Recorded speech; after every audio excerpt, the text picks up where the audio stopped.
Party ఫిరాయించిన ఎమ్మెల్యేల వ్యవహారం తెలంగాణ రాజకీయాలను కుదిపేస్తోంది. అధికార ప్రతిపక్ష పార్టీల మధ్య మాటల యుద్ధం కొనసాగుతోంది. ఇవాళ సుప్రీంకోర్టులో ఫిరాయింపు ఎమ్మెల్యేల కేసు విచారణ జరగనుంది. జస్టిస్ దీపాంకర దత్తా, జస్టిస్ అగస్టిన్ జార్జ్ల ధర్మాసనం కేసు విచారణ జరపబోతోంది. 10 మంది ఎమ్మెల్యేలు పార్టీ ఫిరాయింపు ఆరోపణలు ఎదుర్కొంటున్నారు. ఇప్పటికే 8 మంది ఎమ్మెల్యేల విచారణ పూర్తి చేశారు. 5 ఎమ్మెల్యేల అనర్హత పిటిషన్స్ ను స్పీకర్ కొట్టేస్తూ నిర్ణయం తీసుకున్నారు. ఇక ఎమ్మెల్యేలు పార్టీ మారలేదని స్పష్టం చేశారు.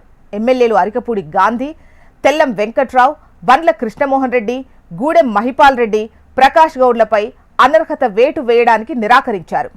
గత విచారణ సందర్భంగా స్పీకర్ 4 వారాల్లోగా కోర్టు ధిక్కార పిటిషన్పై జవాబు చెప్పాలని సుప్రీంకోర్టు ఆదేశించింది. పార్టీ ఫిరాయింపుల వ్యవహారంపై డిసెంబర్ 18వ తేదీలోపు నిర్ణయం తీసుకోవాలని అసెంబ్లీ స్పీకర్కు సుప్రీంకోర్టు సూచించింది.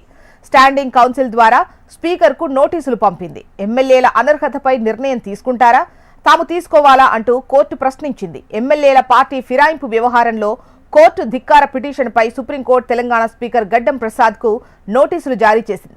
3 నెలల్లోగా నిర్ణయం తీసుకోకపోవడంపై BRS working president KTR court ధిక్కార పిటిషన్ దాఖలు చేశారు. అప్పటి సుప్రీం చీఫ్ జస్టిస్ గవాయ్ రోజువారీగా విచారణ జరిపి నిర్ణయం తీసుకోవాలని సూచించారు.